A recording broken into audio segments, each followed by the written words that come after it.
Je vous le disais en titre hier, le ministre de l'Enseignement supérieur et de la Recherche scientifique s'est entretenu avec les fondateurs des grandes écoles privées. Une rencontre à quelques jours de la rentrée académique sur fond de réflexion en vue de mieux aborder l'année qui s'annonce. Entre autres questions abordées lors des échanges, celle du stage des admissibles au brevet de technicien supérieur BTS, ainsi que l'orientation des bacheliers dans les grandes écoles. Bientôt, c'est la rentrée des classes dans les grandes écoles. Rencontre donc entre le ministère de l'Enseignement supérieur et de la Recherche scientifique et les fondateurs des grandes écoles. Objectif, prendre ensemble les dispositions nécessaires en vue d'une année académique réussie.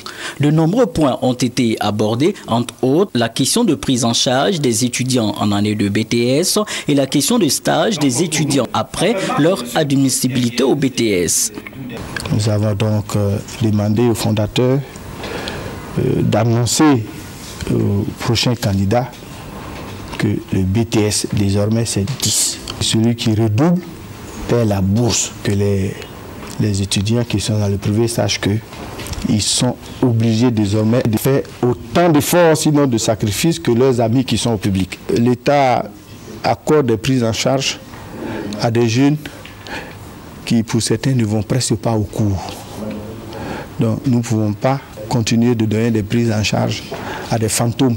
Désormais, parmi les critères d'appréciation que nous allons retenir pour les évaluer, la capacité donc de ces établissements privés à trouver un stage aux jeunes qui sont admis au BTS. Si nous voulons former des étudiants à la qualité, si nous voulons qu'il y ait adéquation, formation, emploi, nous devons nous employer à faire en sorte que les étudiants que nous formons, d'abord aient un stage, parce que le stage c'est l'immersion. Il faut que l'étudiant aille dans l'entreprise pour apprendre, n'est-ce pas ce qu'il a appris à l'école.